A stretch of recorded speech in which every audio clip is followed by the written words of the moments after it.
Call it the mockery offensive in the heat of August and presidential campaign years is usually when it happens. That's the time of year when candidates, usually against a leading opponent, try to ridicule that opponent, make a mockery of that opponent. They go into the focus group polls, find things that voters are concerned about. This year, some voters are concerned that Barack Obama is too elite. So John McCain and his campaign go out and find examples, even stretching the truth, to try to support that notion, because people tend to believe what they already believe and don't scrutinize the facts as much when they're supplied. But these are dark arts, and to get into the real details of the dark arts, we have to go to a dark place.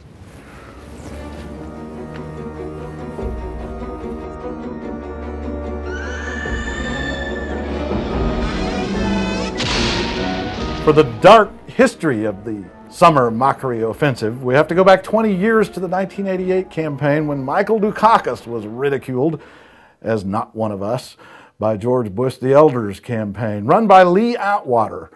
The idea was, because Dukakis was a card-carrying ACLU member, had favored gay adoption, and several other issues, they made him a liberal, and it cost him a 17-point lead in that campaign by Labor Day. Terry Holt, why do conservatives dislike Al Gore so much? It's not that he's just a hypocrite, and he is, but he's a braggart. Against Al Gore, the mockery offensive focused on him as being a serial exaggerator. They accused him of claiming to invent the internet. He actually did have a lot to do with the beginnings of the internet. How can the man who renounced his country's symbols now be trusted?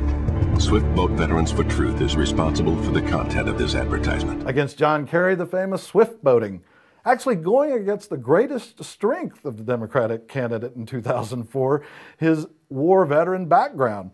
Here was someone who was shot in Vietnam, and the Republicans turned that into a liability somehow. Bill Clinton is the only Democrat in recent years to survive the summer mockery offensive, and Barack Obama would certainly like to join that.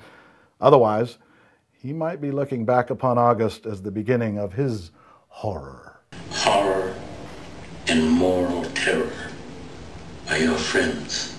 If they are not, then they are enemies to be feared.